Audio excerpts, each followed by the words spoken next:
Hello everyone, स्वागत है आप सभी का हमारी इस भौतिकी की दुनिया में, फिजिक्स वर्ल्ड में। तो 10th क्लास की लेक्चर सीरीज का सेकंड लेक्चर आज हम कर रहे हैं। फर्स्ट लेक्चर में हमने एक बेसिक इंट्रोडक्शन किया है चैप्टर का। इलेक्ट्रिसिटी क्या होता है, चार्जेस क्या होते हैं और कितने टाइप्स के होते हैं, उनका नाम कैसे पड़ा, वगैरह वगैरह बहुत सारी चीज़ें। और कुछ एक इम्पॉर्टेंट टर्म्स भी थे उसके अंदर। कुछ एक क्वेश्चंस जैसे कि 1 कूलम चार्ज में कितने इलेक्ट्रॉन्स होते हैं, ये क्वेश्चन सीबीएसई में कई बार पूछा गया है। तो खैर वो बहुत सारी बेसिक चीज़ें हमने करी थी। आप चाहें तो उस वीडियो को आप देख सकते हैं। पहले लिंक मैं आपको डिस्क्रिप्शन में वीडियो के, इस वाली वीडियो के दे दूंगा, उसको आप देख लीजिए। तो आज सेकंड लेक्चर भैया शुरू करने वाले हैं, सेकंड पार्ट शुरू करने वाले हैं इलेक्ट्रिसिटी चैप्टर का, क्लास 10th फिजिक्स। और सेकंड ये लेक्चर हमारा होने वाला है इलेक्ट्रिक करंट के बारे में। किसके बारे में? Electric current. ये क्या होता है यार? अच्छा एक बात बताओ, अगर एक पानी है, वाटर, अगर वो किसी तालाब में रुका हुआ पानी है तो क्या कहोगे? पानी है भैया, और क्या है। एक डैम जानते हो? डैम मतलब बांध, जिस ना वो जहाँ से इलेक्ट्रिसिटी प्रोड्यूस करते हैं, एक बांध बनाया जाता है, सिंचाई वगैरह के लिए भी पानी का यूज़ करते हैं। तो एक डैम जो होता है, बांध जो होता है, उसमें भी पानी रुका रहता है, एक तालाब में भी पानी रुका हुआ होता है, तो उसको हम सिंपल पानी कहते हैं। अभी यहाँ इस कमरे में एयर है, हवा है, तो इसको हम एयर कह रहे हैं, बड़ी अच्छी बात है नया क्या है इसमें। लेकिन अगर वो पानी जो तालाब में रुका हुआ है या वो जो बांध में भरा हुआ है, अगर उस पानी को हम फ्लो करवा दें, अगर वो वाटर फ्लो करने लगे, एक रिवर के अंदर फ्लो करने लगे, या हम डैम से वाटर को नीचे गिरा दें, वो फ्लो करने लगे, तो अब वो क्या बन जाएगा? Water current. पहले वो क्या था? Simple water body. पानी में, पानी अगर कहीं भरा हुआ है, रखा हुआ है कहीं पर भी, तो हम इसको वाटर बॉडी कहेंगे। और अगर वो वाटर फ्लो करने लगे तो उसको वाटर करंट कहते हैं। ऐसे ही ये एयर है, अभी हवा रुकी हुई है तो क्या नाम है? एयर। लेकिन अगर ये विंड बनकर फ्लो करने लगे, एयर फ्लो करने लगे, तो नाम क्या हो जाएगा? Air current. बात समझ में आ रही है? तो वाटर के फ्लो को बेटा वाटर करंट कहते हैं, एयर के फ्लो को एयर करंट कहते हैं, तो इलेक्ट्रिक चार्ज के फ्लो को क्या कहेंगे? Electric current. बोलो, पल्ले पड़ रहा है कि नहीं पड़ रहा है? इलेक्ट्रिक चार्जेस के फ्लो को इलेक्ट्रिक करंट कहते हैं। अभी तक हमने सिर्फ चार्जेस को स्टडी किया है, उसके बारे में सारी बातें कर ली, पूरी रामकथा पढ़ ली। अब चार्ज जब फ्लो करता है तो क्या होता है? तो इलेक्ट्रिक करंट बनता है। So let us start the very first topic of this lecture, that is my electric current. That is my electric current. तो भैया जी, इलेक्ट्रिक करंट क्या होता है? बड़ा ही मजेदार, बड़ा ही आसान। अच्छा, एक तो हम लिख ही सकते हैं कि भैया जब भी चार्ज फ्लो करता है तो इलेक्ट्रिक करंट बनता है। तो what is electric current? Flow of electric charge. Electric charge के फ्लो को ही तो इलेक्ट्रिक करंट कहते हैं। So flow of electric charge is called electric current. बड़ी अच्छी बात है। लेकिन एक अच्छी सी डेफिनेशन हम, ताकि जो सीबीएसई में एग्जाम में लिख सकें, जो एग्जाम वाले भैया हमारे हैं वो खुश हो जाएं, तो उसके लिए देखिए जरा, ये एक कंडक्टर बेटा हमारे पास है ना? ये कंडक्टर है, और मान लेते हैं इस कंडक्टर के अंदर से कुछ क्यू अमाउंट ऑफ चार्ज पास हो रहा है टी टाइम में। ये जो कंडक्टर है, इस कंडक्टर के अंदर से क्यू अमाउंट ऑफ चार्ज पास हो रहा है टी टाइम में। तो क्यू चार्ज अगर टी टाइम में पास हो रहा है तो यूनिट टाइम में कितना चार्ज पास होगा? टी टाइम में अगर क्यू चार्ज पास होता है बेटा, तो यूनिट टाइम में क्यू अपॉन टी, इतना ही तो चार्ज पास होगा। ऐसे मानो कि अगर 50 कूलाम चार्ज पास हो रहा है 10 सेकेंड में, 50 कूलाम चार्ज पास हो रहा है 10 सेकंड में, तो 1 सेकंड में कितना पास होगा? 5 कूलाम। कैसे निकाला? 50 upon 10, charge Q upon time T. सही है? तो अगर क्यू चार्ज टी टाइम में पास होता है तो यूनिट टाइम में क्यू अपॉन टी चार्ज पास होगा। और ये जो अमाउंट ऑफ चार्ज पास हो रहा है किसी कंडक्टर से यूनिट टाइम में, पर यूनिट टाइम, इसी को इलेक्ट्रिक करंट कहते हैं। तो इलेक्ट्रिक करंट क्या होता है बेटा? Amount of electric charge passing through a conductor पर यूनिट टाइम। यूनिट टाइम में किसी कंडक्टर से कितना चार्ज पास होता है, इसी को इलेक्ट्रिक करंट कहते हैं। So you can write guys, आप लिख सकते हो what is electric current. The answer is amount of electric charge, amount of electric charge passing through a conductor, passing through a conductor per unit time, per unit time। ठीक है? इसी को हम electric current कहते हैं। और electric current को हम बेटा रिप्रेजेंट करते हैं आई से, स्मॉल आई, कैपिटल आई, अब जो चाहो रिप्रेजेंट कर सकते हो। So electric current I is equals to क्या हो गया, charge per unit time. Electric current I equals to क्या हो गया बेटा, charge per unit time, amount of electric charge passing per unit time. बड़ी अच्छी बात है। अब ये जो इलेक्ट्रिक करंट भाई साहब है, ये एक स्केलर क्वांटिटी है कि वेक्टर क्वांटिटी है? तो आंसर है बेटा ये एक स्केलर क्वांटिटी है। It is a scalar quantity, it is a scalar quantity. अब बच्चों को बड़ी कंफ्यूजन रहती है कि सर अगर ये स्केलर क्वांटिटी है तो इसकी तो डायरेक्शन होती है। अभी हम आगे बात करेंगे कि करंट की डायरेक्शन होती है। करंट तो positive terminal of the cell से negative terminal of the cell की तरफ मूव करता है। तो अगर डायरेक्शन होती है फिर तो इसको वेक्टर होना चाहिए, लेकिन फिर भी इसको स्केलर क्यों लिखते हैं अभी हम बात करेंगे थोड़ा सा बाद में। अभी मैं इसको लिखवा देता हूँ, खाली समझ लीजिए कि ये क्या है, स्केलर क्वांटिटी है।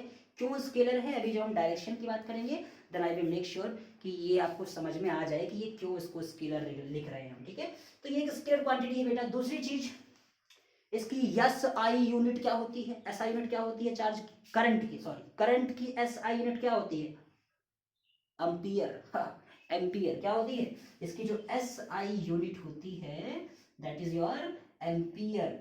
एम्पियर होती है, इसको हम ए से रिप्रेजेंट करते हैं, कैपिटल ए से रिप्रेजेंट करते हैं। जिस डिवाइस से इलेक्ट्रिक करंट को मेजर किया जाता है, जैसे मास को हम मेजर करते हैं किलोग्राम में, है ना, हेलो बाट बट्टे से है।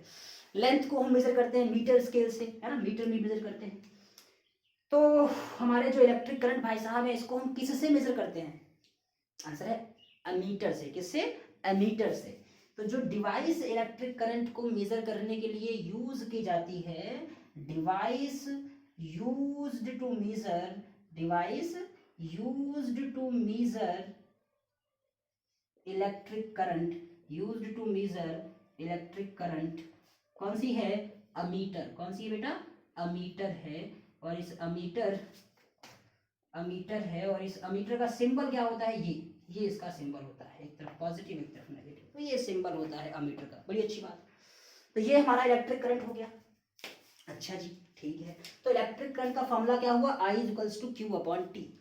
अब जरा समझिए बात को, यहाँ पर Q क्या है, वो चार्ज जो इस कंडक्टर के अंदर से फ्लो कर रहा है। चलिए बड़ी अच्छी बात है।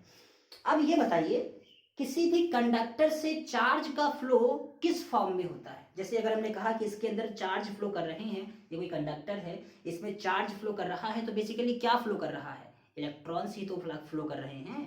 हेलो, अगर एक सॉलिड कंडक्टर है तो सॉलिड कंडक्टर के अंदर इलेक्ट्रिसिटी का कंडक्शन कौन करता है, इलेक्ट्रॉन्स। इलेक्ट्रॉन्स ही तो फ्लो होते हैं, तभी तो हम कहते हैं चार्ज का फ्लो हो रहा है।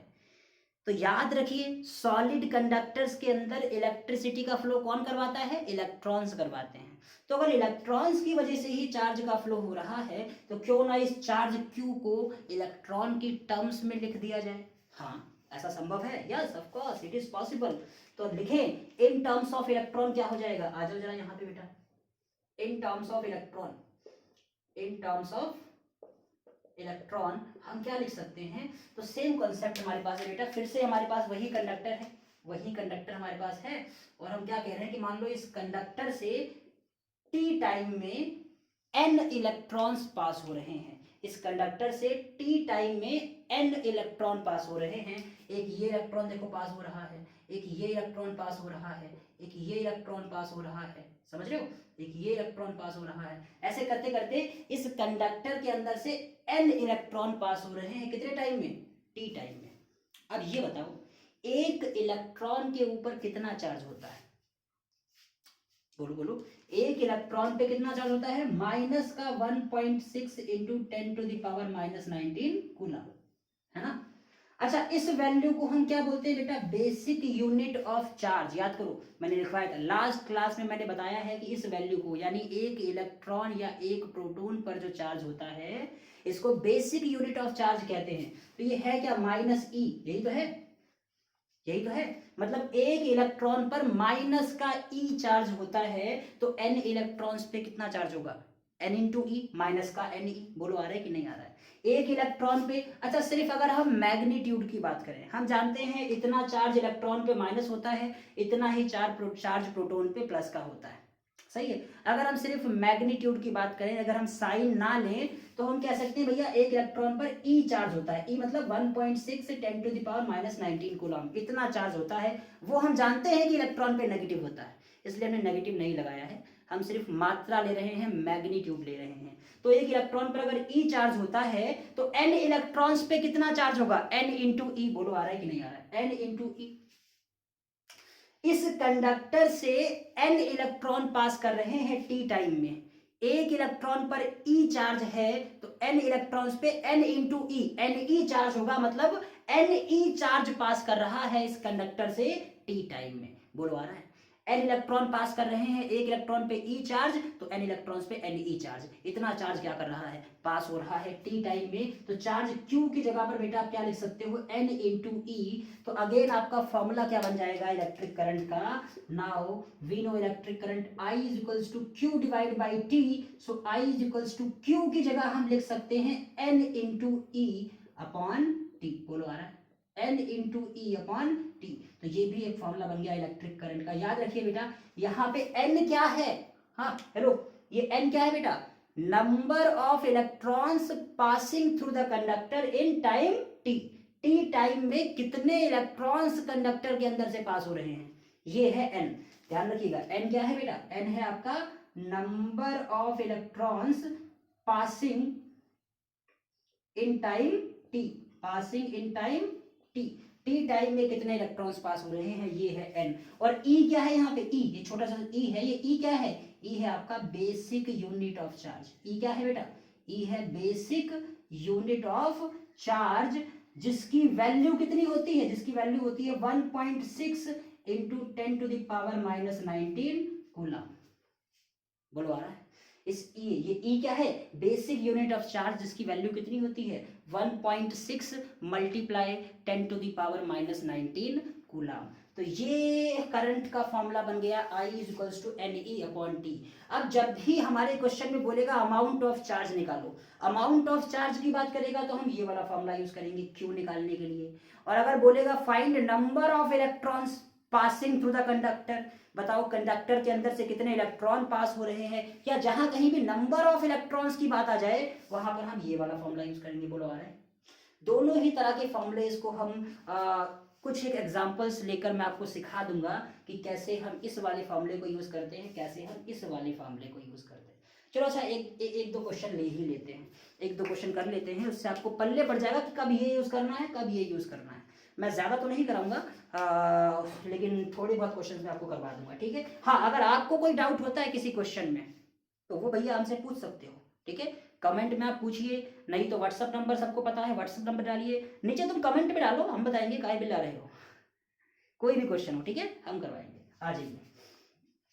तो चलो देखें इस पे न्यूमेरिकल्स कैसे करते हैं। हाँ, इलेक्ट्रिक करंट भाई साहब जो है हमारे, इस पर न्यूमेरिकल्स कैसे आते हैं देखें। देखिए तो पहला क्वेश्चन ले लेते हैं, हमारा फर्स्ट क्वेश्चन जो है तो बड़ा ही आसान सा क्वेश्चन, बहुत ही बच्चों वाला क्वेश्चन। हाँ, कहता है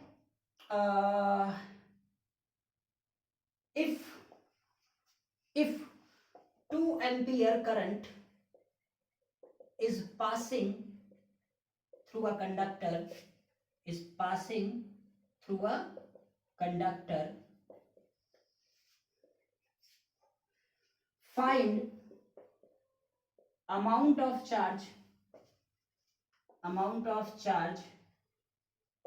passed in 5 seconds। बड़ा ही बच्चों वाला, बहुत ही निहायती बच्चों वाला क्वेश्चन। क्या कहता है, अगर 2 एम्पियर करंट पास हो रहा है किसी कंडक्टर से, find amount of charge passed in 5 second. बताओ 5 सेकंड में कितना चार्ज पास होगा, इससे आसान तो बेटा कुछ नहीं हो सकता है। तो सॉल्यूशन क्या हो जाएगा इसका, वो यही तो कह रहा है कि एक कंडक्टर है और उस कंडक्टर से कितना करंट पास हो रहा है। तो करंट बेटा पास हो रहा है 2 एम्पियर, करंट आई कितना आ गया 2 एम्पियर। कहता है 5 सेकंड में, टाइम कितना है, टाइम है 5 सेकंड में कितना कितना कितना क्या चार्ज पास होगा, क्यू हमें निकालना है। तो हम जानते हैं as I equals to Q upon T, current I हमारा 2 है, चार्ज हमें निकालना है, टाइम हमारा 5 है, 5 को 2 से मल्टीप्लाई कर दो, 5 2 जा 10 कूलाम। चार्ज की यूनिट क्या होती है बेटा? कूलाम। तो आंसर क्या आ गया? 10 कूलाम। 10 कूलाम चार्ज पास होगा 5 सेकंड में। अच्छा जी, बड़ी अच्छी बात है। तो इसमें तो ये कोई खास दम नहीं था। अच्छा, अभी ये मान लो अगर क्वेश्चन आपके पास आ जाए, यही क्वेश्चन होता और तुमसे बोलता कि इफ सेम क्वेश्चन, ठीक है, if 2 ampere current is passing through a conductor, और तुमसे बोलता calculate number of electrons passed in 5 second. Calculate करो कितने इलेक्ट्रॉन्स पास हो रहे हैं इस कंडक्टर से 5 सेकेंड में। Calculate number of electrons passing through the conductor in 5 second. कैसे निकालोगे? बताओ जी, कैसे करोगे? तो अब देखो मैंने क्या बताया, यहां पर आ रही बात, यहां पर बेटा नंबर ऑफ इलेक्ट्रॉन पूछ रहा है। देखो क्या पूछ रहा है? Number of electrons. जब यहां पर तुमसे पूछेगा अमाउंट ऑफ चार्ज, क्या पूछेगा? Amount of charge. तो मैंने बताया I equals to Q upon T लगाना है। अगर कहीं बोल दे नंबर ऑफ इलेक्ट्रॉन्स की, जहां कहीं भी बात आ जाए, तो अब फॉर्मूला कौन सा लगेगा? अब फॉर्मूला लगेगा I is equals to NE upon T. बोलवा रहा है, आ रहा है कि नहीं आ रहा है? करंट I हमें बेटा गिवन है कितना? 2 एम्पियर। टाइम हमें गिवन है कितना? 5 सेकेंड्स। और हमें निकालना है नंबर ऑफ इलेक्ट्रॉन। रखो वैल्यू। तो करंट I की वैल्यू 2, N हमें निकालना है नंबर ऑफ इलेक्ट्रॉन। E क्या है? E है आपका बेसिक यूनिट ऑफ चार्ज। इसकी वैल्यू पता होती है, कितनी होती है इसकी वैल्यू? 1.6 10 टू द पावर -19, ठीक है, कूलम में होता है। टाइम कितना है बेटा? 5 सेकेंड। तो टाइम की जगह 5 रख दो। अब यहाँ से मेरे ख्याल से N निकालना आपके लिए बच्चों वाला काम है। तो N की वैल्यू क्या आ जाएगी बेटा?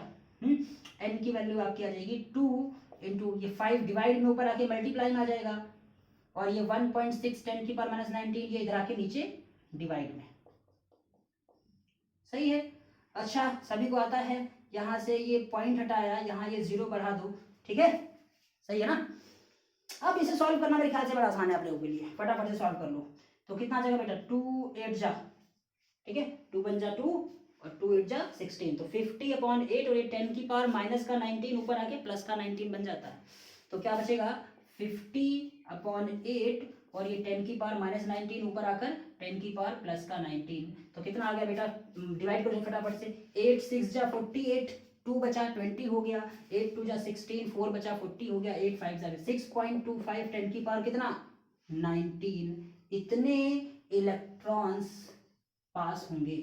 एन हमारा कितना? एन निकाल रहे थे ना एन, तो एन कितना आ गया? इतना। यानी इतने इलेक्ट्रॉन्स पास होंगे कंडक्टर से कितने टाइम में? 5 सेकंड में।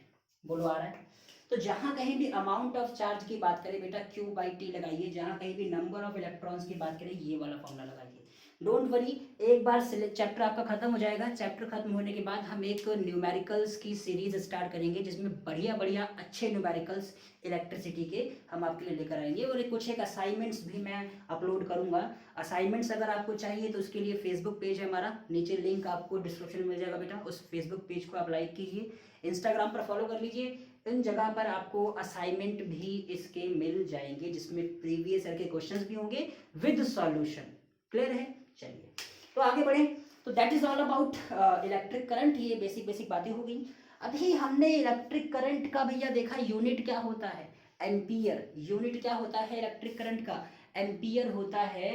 तो अगला क्वेश्चन ये आता है कि 1 एम्पियर को डिफाइन करो। 1 एम्पियर को डिफाइन करो। अच्छा, जो हमारे CBSE वाले भैया है ना, जो एग्जाम बनाते हैं, इनको ऐसे क्वेश्चन से बड़ा ही प्यार है। आपको हर बार कहीं ना कहीं मिल जाएगा define 1 volt, define 1 ampere, define 1 ओम। तो इसको ये बहुत बार पूछते हैं एग्जाम में। तो सभी क्वांटिटीज के लिए हम उनका यूनिट डिफाइन जरूर करेंगे। तो करंट के लिए भी कर देते हैं।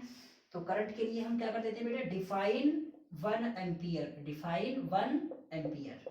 तो अभी आपने देखा बेटा कि करंट I कितना होता है? Charge Q divide by time T, Q/T। अब ये करंट तुम्हारा 1 एम्पियर बेटा कब होगा? जब चार्ज कितना हो? 1 कूलम, और टाइम कितना हो? 1 सेकेंड। बोलो आ रहा है? करंट 1 एम्पियर कब होगा? जब चार्ज 1 कूलम हो, टाइम 1 सेकेंड हो।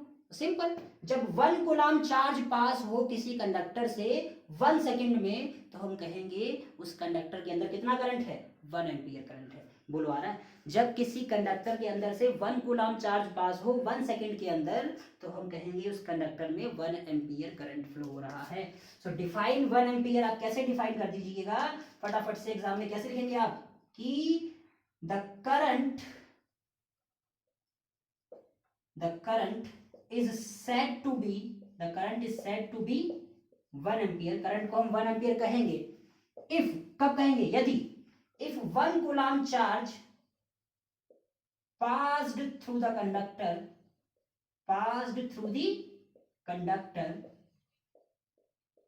in 1 second.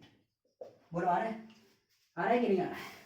क्या बता रहे हैं कि the current is said to be 1 ampere, करंट को हम 1 एम्पियर कहेंगे if 1 coulomb charge passed through the conductor in 1 second, अगर कंडक्टर से 1 कूलम चार्ज पास हो जाए 1 सेकेंड के अंदर। तो हमने बेटा 1 एम्पियर डिफाइन कर दिया है, और यहाँ से दिख ही रहा है आपको कि 1 एम्पियर जो है वो किसके बराबर है, वो 1 coulomb upon second, 1 coulomb per second. 1 ampere जो है वो 1 कूलम पर सेकेंड के बराबर है। चलिए बड़ी अच्छी बात है।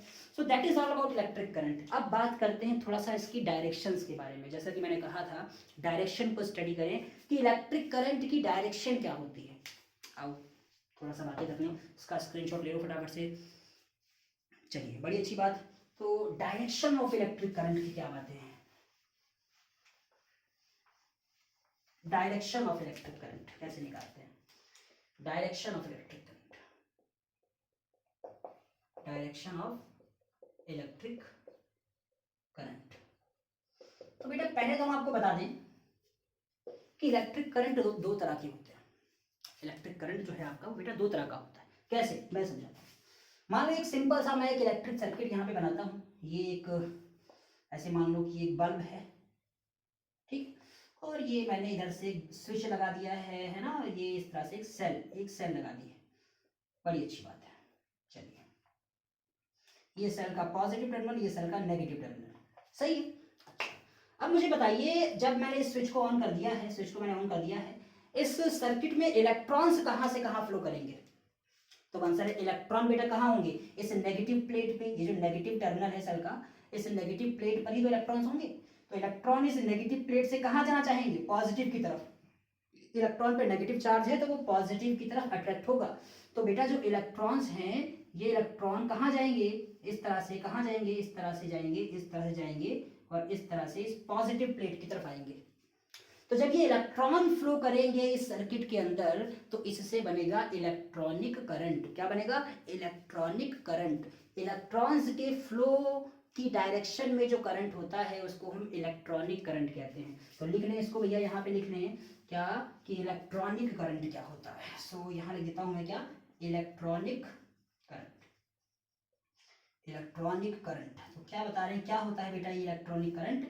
ये वो करंट होता है जो इलेक्ट्रॉन्स के फ्लो की डायरेक्शन में होता है।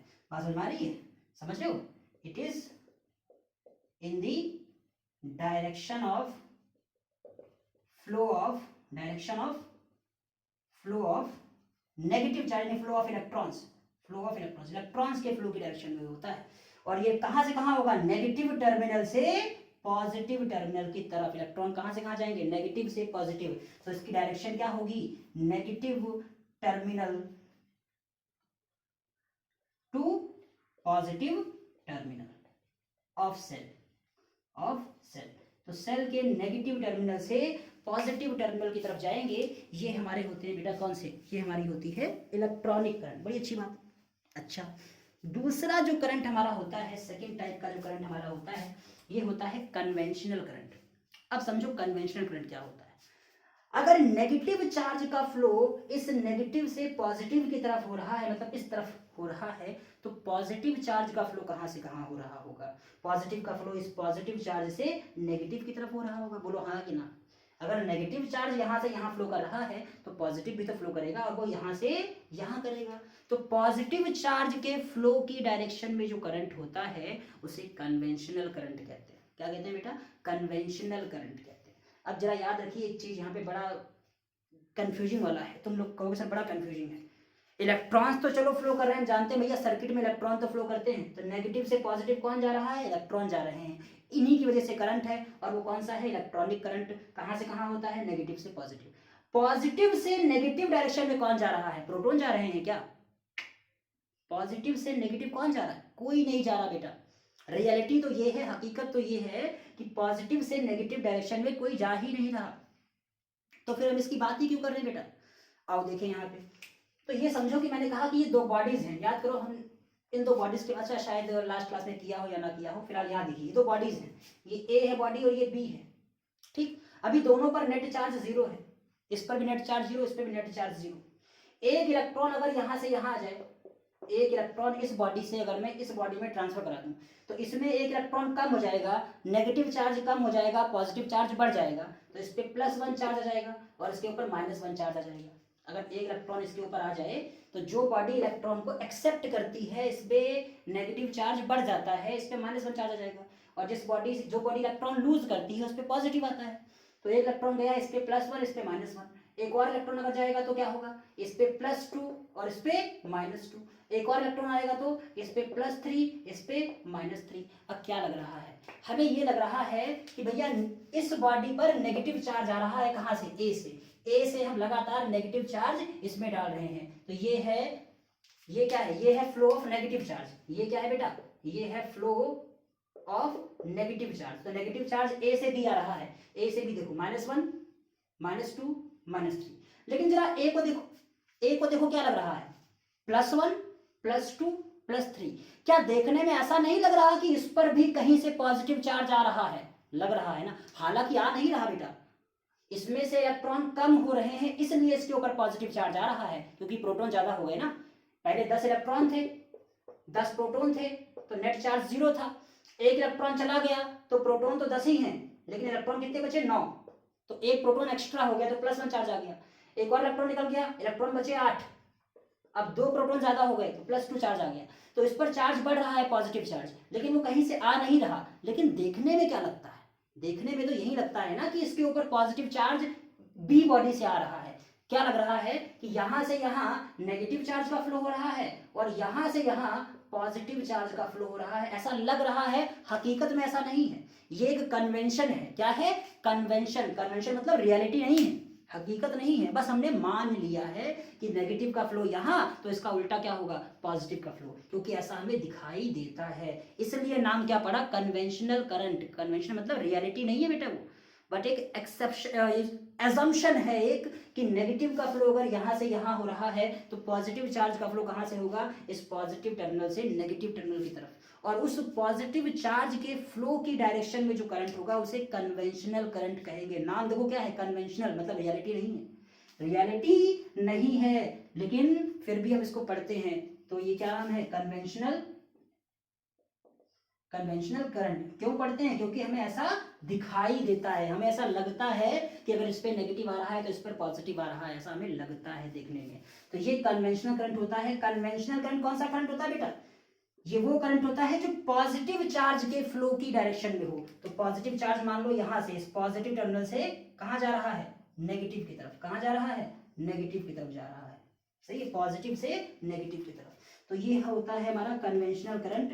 It is in the direction of, it is in the direction of, it is in the direction of flow of positive charge, flow of positive charge, positive charge के flow की direction में होता है। और इसकी डायरेक्शन कहां से कहां है, दिख रहा है, पॉजिटिव टर्मिनल से नेगेटिव टर्मिनल की तरफ। तो इसका फ्लो कहां से कहां है, positive terminal to negative terminal. बात समझ में आ रही। तो दो तरह के होते हैं करंट, इलेक्ट्रॉनिक और कन्वेंशनल। जो आपका इलेक्ट्रॉनिक करंट है, जो इलेक्ट्रॉन्स के फ्लो की डायरेक्शन में होता है, इलेक्ट्रॉनिक करंट नेगेटिव से पॉजिटिव होता है। और जो आपका कन्वेंशनल करंट है, जो पॉजिटिव चार्ज के फ्लो की डायरेक्शन में होता है, ये पॉजिटिव से नेगेटिव होता है। अगर हम बोले सिंपल करंट, अगर हम बोले सिंपल करंट, तो वो इलेक्ट्रॉनिक होगा या कन्वेंशनल होगा। अगर मैं तुमसे बोलूं 5, तुमसे मैंने क्या बोला 5, तो ये +5 है कि -5 है, +5 है, क्योंकि -5 होगा तो हमें माइनस लिखना पड़ेगा, -5। अगर +5 होगा तो हमें प्लस लगाने की जरूरत नहीं है। अगर हम 5 बोल रहे हैं तो उससे मतलब हमारा क्या है, +5। ऐसे ही अगर हम करंट बोल रहे हैं तो मतलब हमारी बात हो रही है पॉजिटिव वाले से। अगर हम नेगेटिव को बोलेंगे तब तो बोलेंगे इलेक्ट्रॉनिक करंट, नेगेटिव चार्ज का फ्लो बताएंगे तो क्या बोलेंगे, इलेक्ट्रॉनिक करंट। तब तो आपको क्या बताना है, नेगेटिव से पॉजिटिव। अगर हम सिंपल करंट बोल रहे हैं तो मतलब क्या है, पॉजिटिव चार्ज का फ्लो। ठीक है, कुछ ना बोलना मतलब पॉजिटिव फिक्स है, वो डिफॉल्ट है, बाय डिफॉल्ट हम पॉजिटिव ही बोलते हैं। तो करंट मतलब पॉजिटिव चार्ज का फ्लो यानी कन्वेंशनल करंट। तो अगर क्या कोई आपसे पूछता है करंट की डायरेक्शन क्या है, तो मतलब वो कन्वेंशनल करंट की डायरेक्शन पूछ रहा है, पॉजिटिव चार्ज के फ्लो की डायरेक्शन पूछ रहा है। और वो कहाँ से कहाँ होगा, पॉजिटिव से नेगेटिव। लेकिन आप उसको समझा सकते हो भैया, करंट दो तरह के होते हैं, पहले बताओ तो सही। कन्वेंशनल करंट की electronic current. Conventional current positive से नेगेटिव, इलेक्ट्रॉनिक करंट नेगेटिव से पॉजिटिव। देख लो ध्यान से, क्लियर है। अच्छा, अब एक क्वेश्चन जो हमारा शुरुआत में उठा था कि अगर इसमें डायरेक्शन होती है इलेक्ट्रॉन के करंट के अंदर, तो फिर इसको स्केलर क्यों कहते हैं, वेक्टर क्यों नहीं कहते। बेटा वेक्टर क्वांटिटीज क्या होती है, वेक्टर क्वांटिटीज वो क्वांटिटीज होती हैं जिनकी एक प्रॉपर डायरेक्शन होती है। जैसे मैं अगर चल रहा हूं, मैं अपनी वेलोसिटी की बात करूं, तो या तो मैं इधर चलूंगा, या तो इधर चलूंगा, या तो इधर, मतलब एक टाइम पर एक ही तरफ चलूंगा। ऐसा नहीं कि एक ही टाइम पर मैं ऐसे। तो एक टाइम पर मेरी वेलोसिटी की डायरेक्शन एक पर्टिकुलर होगी। तो जब किसी क्वांटिटी की एक फिक्स्ड डायरेक्शन होती है, एक ही टाइम पर एक फिक्स्ड डायरेक्शन होती है, तब उस क्वांटिटी को वेक्टर कहते हैं। अब जरा करंट की बात करो, क्या एक ही टाइम पर इसकी एक डायरेक्शन है, चेक करते हैं, चेक करें। तो इलेक्ट्रॉन्स का फ्लो बेटा यहां से यहां हो रहा है। तो अगर हम किसी टाइम पर ऐसे मान लो इलेक्ट्रॉन्स लगातार फ्लो कर रहे हैं, फ्लो कर रहे हैं, फ्लो कर रहे हैं, फ्लो कर रहे हैं, और हमने एकदम से पॉज कर दिया, पॉज कर दिया, और देखो ध्यान से, यहां पर जो इलेक्ट्रॉन है वो तो इधर जा रहे हैं, कहाँ, इधर जा रहे हैं। यहां पर जो इलेक्ट्रॉन होंगे वो इधर जा रहे होंगे, यहां पर जो इलेक्ट्रॉन होंगे वो इधर जा रहे होंगे, यहां जो इलेक्ट्रॉन होंगे इधर जा रहे होंगे। क्या दिख रहा है, एक ही टाइम पर करंट की ये डायरेक्शन भी है, ये डायरेक्शन इलेक्ट्रॉनिक करंट, चाहे इलेक्ट्रॉनिक चाहे कन्वेंशनल, कन्वेंशनल इसका उल्टा होगा। तो खैर, तो करंट एक ही टाइम पर ये डायरेक्शन भी है, ये डायरेक्शन भी है, ये डायरेक्शन भी है, ये डायरेक्शन भी है। तो क्योंकि करंट की कोई प्रॉपर कोई फिक्स्ड डायरेक्शन नहीं होती है, कोई एक निश्चित दिशा में करंट आगे नहीं बढ़ता है, इसलिए करंट को वेक्टर क्वांटिटी नहीं कहते। और अगर वेक्टर नहीं तो बचा क्या, स्केलर। मैंने क्लासरूम में, ट्यूशन क्लासेस में बताया है कि हकीकत में ये जो क्वांटिटीज होती है, कौन सी, ये जो आपका करंट है, ये आपका स्केलर भी नहीं है, ये एक टेंसर क्वांटिटी है। क्या है बेटा, ये एक टेंसर क्वांटिटी है। टेंसर क्वांटिटीज ऐसी क्वांटिटीज होती हैं जिनकी एक से ज्यादा डायरेक्शंस होती हैं, विच हैव मल्टीपल डायरेक्शंस। तो क्योंकि करंट की भी बहुत सारी डायरेक्शंस होती हैं, इसलिए इसको टेंसर क्वांटिटी कहा जाता है। लेकिन सीबीएसई के सिलेबस में हमें सिर्फ दो ही दे रखी हैं, वेक्टर या स्केलर। तो अगर वेक्टर नहीं है तो बचा क्या, स्केलर आप लिख सकते हो, यस यू कैन राइट, ठीक है। बट हकीकत में क्या है, ये टेंसर क्वांटिटी है। So my dear students, this is all about electric current, इतना है, ठीक है। क्वेश्चंस आपको अच्छे से करने हैं, न्यूमेरिकल्स आपको बढ़िया से करने हैं, और भी बहुत सारी बातें हैं, धीरे धीरे हम करते रहेंगे, मजा लेते रहो। तो ये सेकंड लेक्चर हमारा हो गया है। थर्ड लेक्चर, नेक्स्ट वीडियो आपको कल मिल जाएगी, कल या परसों, परसों तक हर हाल में मिल जाएगी। अच्छा यार, एक काम करो यार, चैनल को सब्सक्राइब सब लोग कर दो, क्योंकि 1000 अगर सब्सक्राइबर हो जाते हैं तो फिर लाइव क्लास रखेंगे, और लाइव क्लास का मजा ही अलग होगा, ठीक। तो यार अपने दोस्तों के साथ, अपने जो भी घर वाले हो, दोस्त वगैरह जो भी हो, मतलब सबके साथ शेयर करो यार, लाइक करो, कमेंट करो। और जो भी प्रॉब्लम, जो भी डाउट हो आपको इस टॉपिक से रिलेटेड, इस टॉपिक से या किसी भी टॉपिक से रिलेटेड, वो आप नीचे कमेंट बॉक्स में लिखिए, वो डाउट्स आपको हम क्लियर करके देंगे, ठीक है बेटा। किसी भी तरीके से वो डाउट्स आपके क्लियर होंगे, ये हमारी गारंटी है, सही है। और इस सीरीज में अब 10th क्लास के सारे लेक्चर्स, पूरी फिजिक्स आपको हम कंप्लीट करवा देंगे, जल्दी ही केमिस्ट्री और मैथ भी शुरू करेंगे। तो जल्दी से फटाफट चैनल को लाइक, सब्सक्राइब और शेयर करो। Bye bye, tata, see you. मिलते हैं नेक्स्ट लेक्चर में टुमारो और डे आफ्टर टुमारो, कल तक परसों तक आपको मिल जाएगा।